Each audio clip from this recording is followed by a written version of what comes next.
Coming up live on LiveWire, we've got a great show for you today. Today, we're going to be talking about gender identification. There's some people from the Gender Health Center coming to visit us, and we're going to talk about transgender life and what they do for it with the services that they provide for our community. So stay tuned for LiveWire right after this.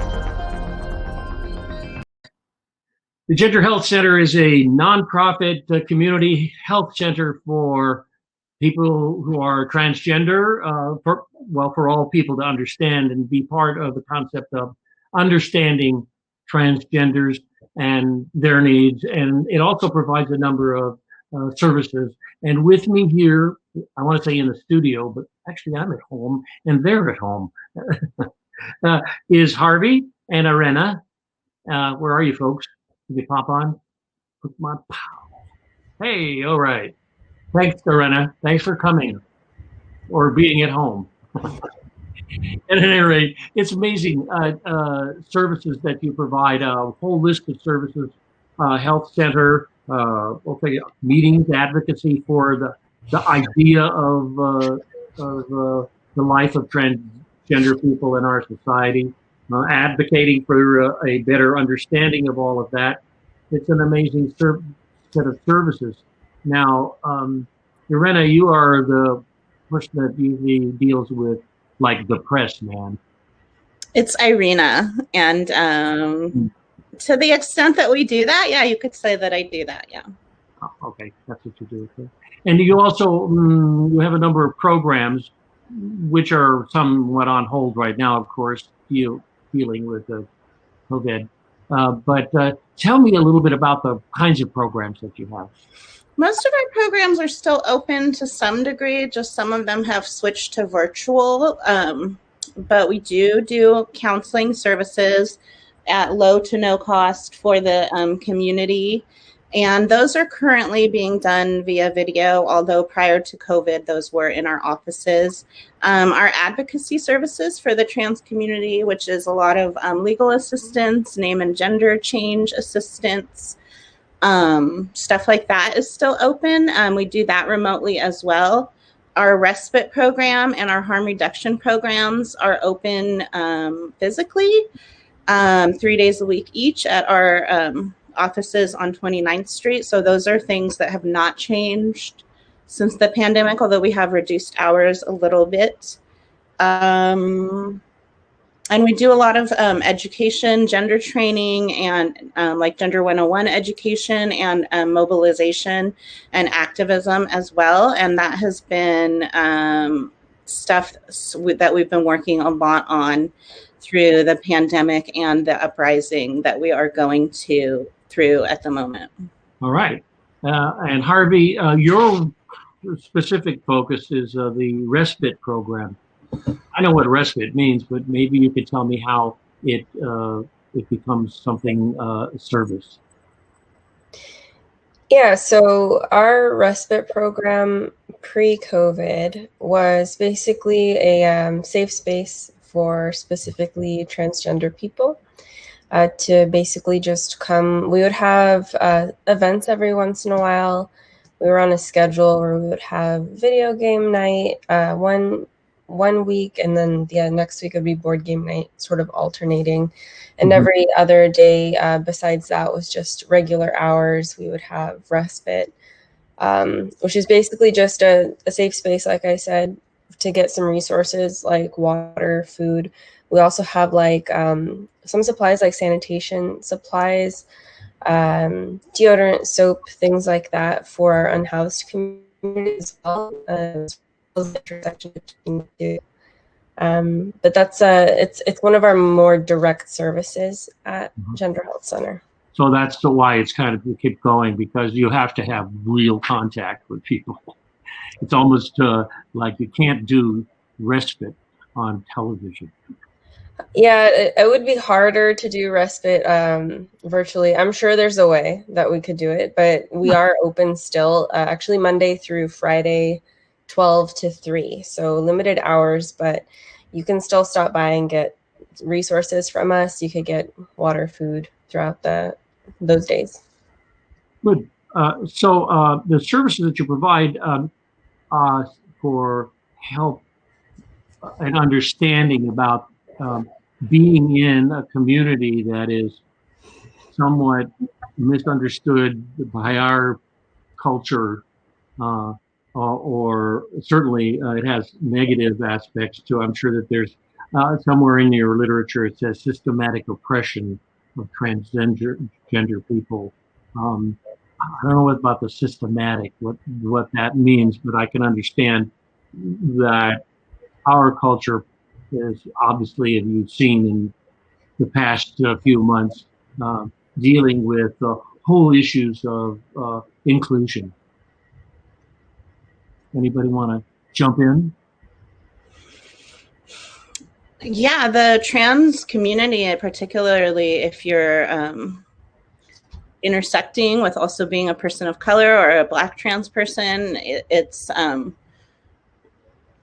super dangerous. I would say that it's putting it mildly to say that you face some oppressions. You know, I think that the average life that a Black trans person lives to is somewhere in the mid-30s, you know, like that's a crisis for all of us. Transgender people are brutalized and face a lot of violence that we strive to remedy immediately, as well as provide services for trans and gender variant folks at GHC. Well, I can see why the word respite fits perfectly into one of the services that you offer. This is interesting. Also, you offer medical services and other kinds of issues that deal with being in a community where there's really no major strong structure unless you have the cash to put it down for being in a medical services, buying medical services. It's an interesting thing. So tell me about the events that you do or the purpose of those events. I noticed that there's some really interesting stuff. What happens at the Gender Bender Ball when you can do it? And then the Day of Remembrance. Those are for people who have been brutalized. Is that it? Yeah, the Day of Remembrance. So it is in November, and we tend to reflect on, sadly, folks who have been murdered the past year. Gender Health Center's approach, especially this last year, was to turn it into also a moment to celebrate resilience. So that it wasn't such a mournful event for a community that already mourned so much, you know? So that was the approach of GHC last year, and probably again this year. It's usually a week-long celebration in November, Trans Week of Remembrance. I see. Okay. And but there's the Gender Bender Ball. Is that something uplifting? Yeah, I think that this year we're gonna do something a little bit different. We're toying with the idea of doing like a gala because it's our 10-year anniversary this year. Mm-hmm. Whether that's going to be virtual, it most likely will be virtual. So that will probably be similar to GBBs of the past. Just everything looks a little bit different right now with COVID, and we have been through some changes ourselves as an organization. So everything's sort of a little bit up in the air. But yes, we are still doing a celebratory, joyful ball type things and events to answer that question specifically. Okay, so if I were just moved into Sacramento, and there are lots of people moving into Sacramento, if I were a transgender person moving into Sacramento, I should contact you, right? I mean, if you have, needs that we can address, I wouldn't just say that, Well, so I should just do it. just any trans To person be should, supported. but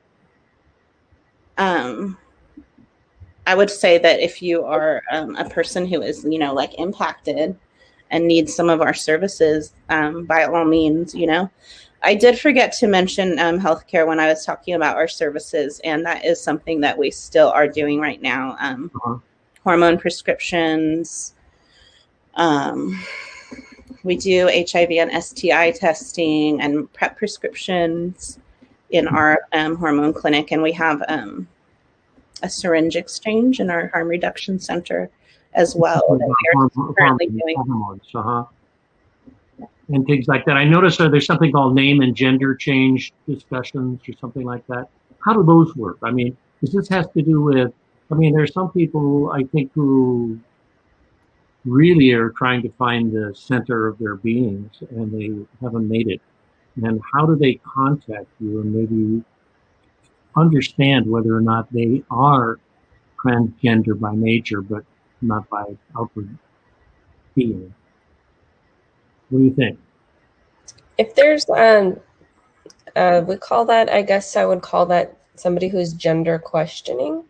Mm-hmm. So at that point in your journey, you're maybe just starting to learn about, the outside world of being trans or being queer. I remember when I was in high school, I kind of stepped into that world and realized that a lot of the reason why I felt was because I wasn't really being true to my identity.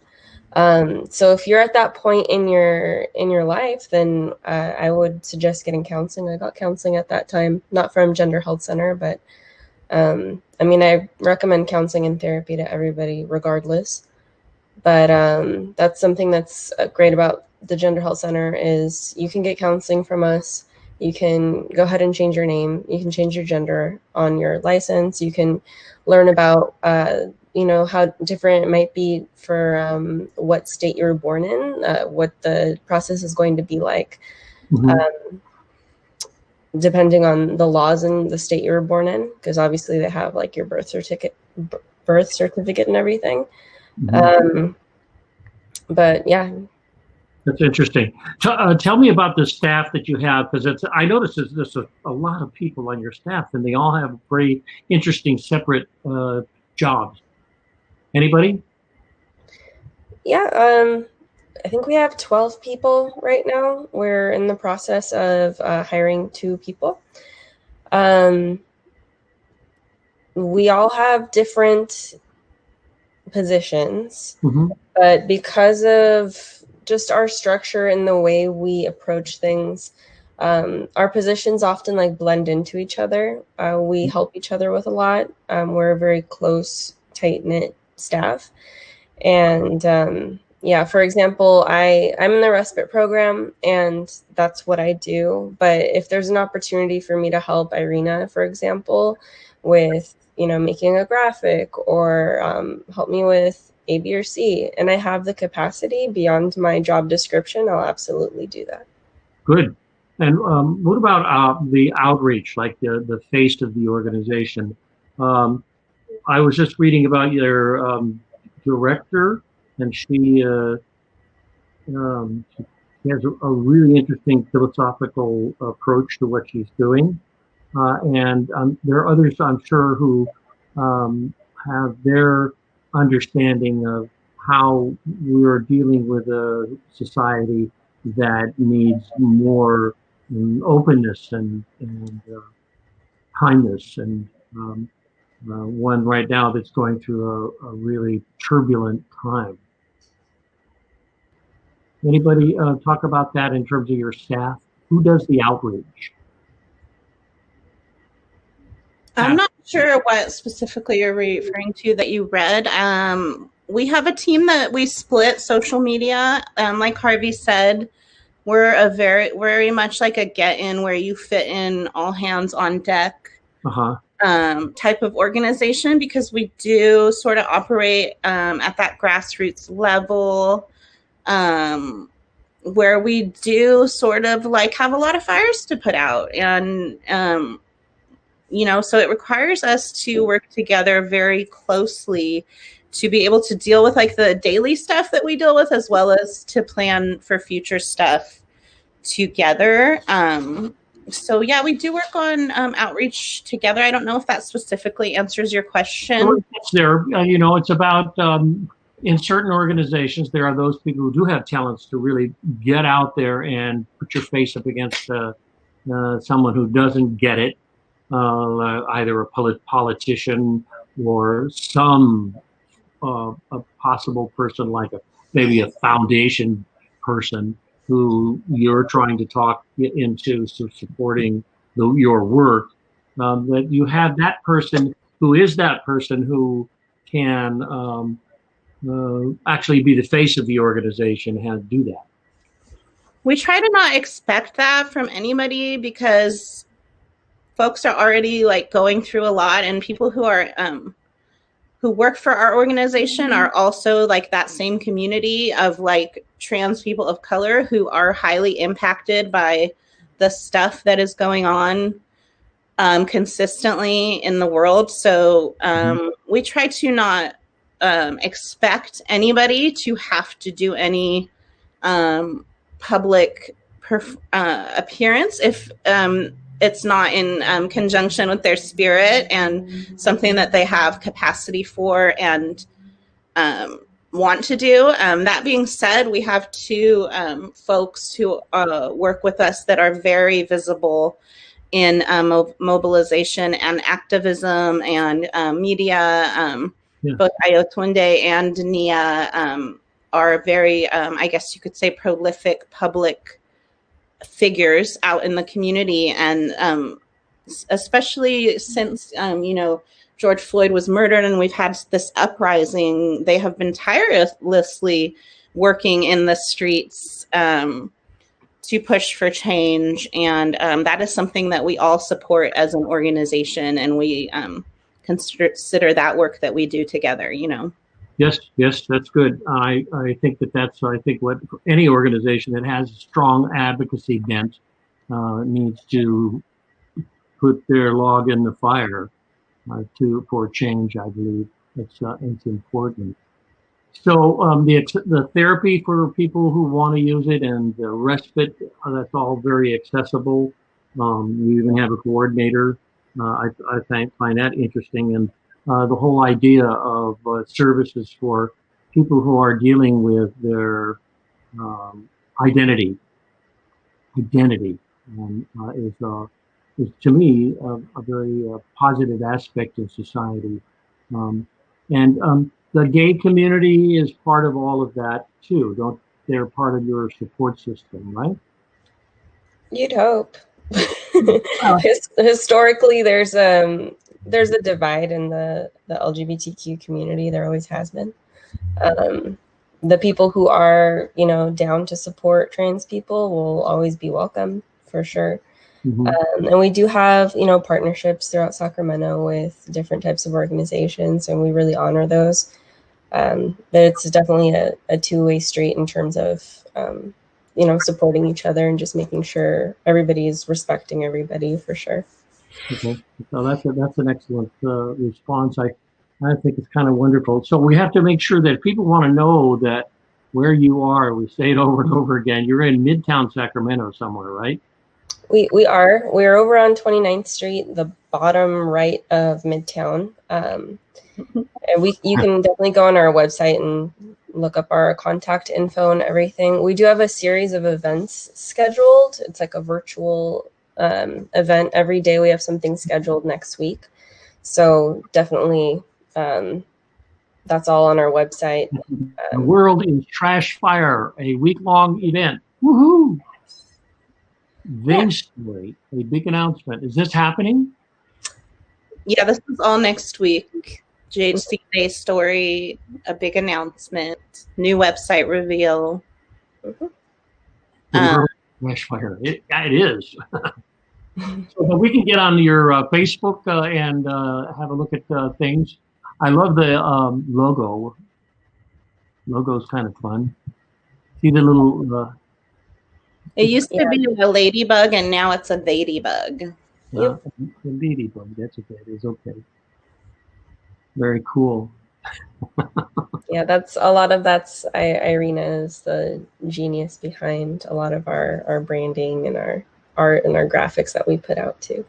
Actually, Rachel made that logo, but yes, I do a lot of graphics. So about the services that you provide, I've wanted to ask a question about people approach you and you have events that you go to. Is this where new people who are very interested in what you're doing come in and take part? These events? Next week? Well, no, I mean, throughout the year you do events, don't you? Yeah, I mean, anybody, like I said, anybody who's down with the cause, anybody who respects and loves people is invited to, our events. We definitely have events that are trans-centered, maybe like we try to create spaces that are really only for trans people. But most of our events are, inclusive, and anybody that wants more info, we have a Facebook, we have an Instagram, we have all of that good stuff. We have a website. Next week is our new website. So. Okay. And the issues, are there like issues that are discussed, like marital status or everyday issues that people face, performances at the job or something like that? Is there kind of psychological or groups? Well, I mean, in counseling, everything's HIPAA, so I don't really know what goes on. But I'm sure many things pop up. We have groups in respite. But we have groups for people who are significant others or family members or friends of trans people. Right.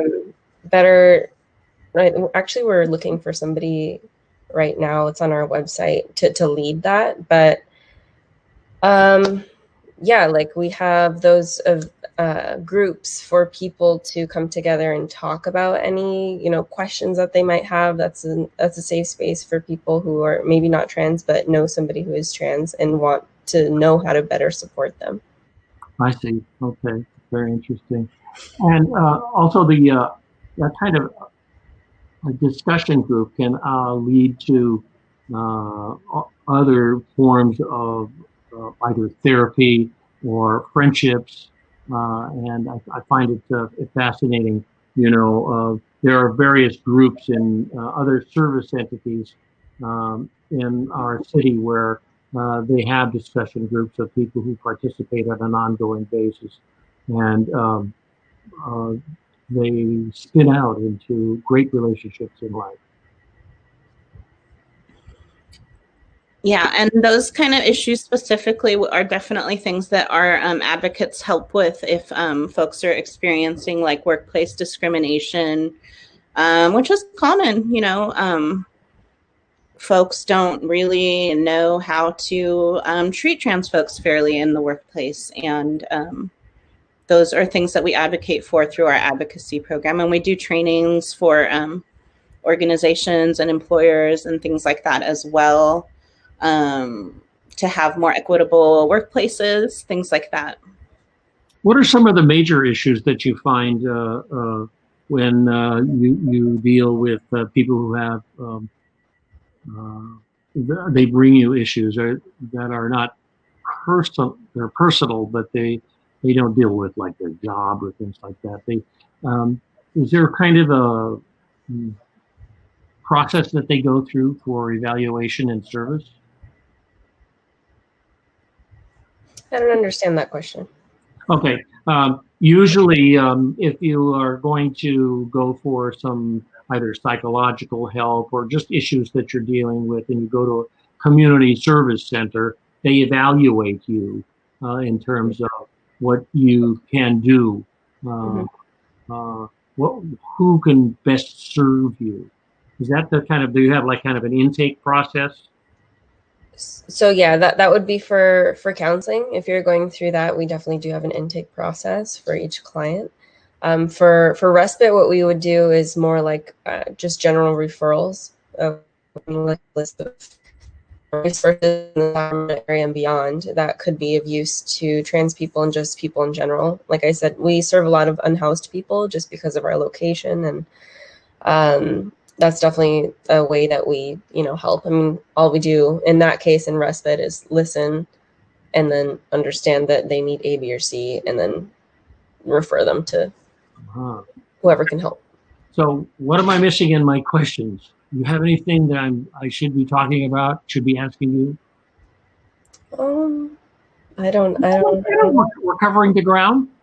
Yeah, it sounds like it. I mean, you did ask like what's one of like the major issues, I guess, with people who come in and like how they're treated in the outside world. I would say it's people who put their education on trans people when in fact they should be doing their own research and making sure that they're, people correctly and understanding the history behind racial issues with trans people not being treated correctly, all of that. I am always a very big proponent of self-education. So if you have any questions our website can't answer, I would definitely refer you to the good old internet and, start digging and start trying to be an ally. That's great. Well, I really want to thank you both for talking to me about this. I'm a baby in the woods when it comes to understanding the issues for transgender folks, and you think that it could be, I don't know, but I can see from your discussion about how people are dealing with this oppression and dealing with issues of identity.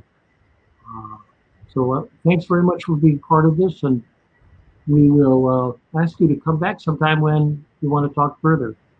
Thank you for having us. Sounds great. Thank you. Okay, well, you've been listening to LiveWire. I'm Ray Tatter, and we're going to be back next week with some great discussions about people working in our community to help you.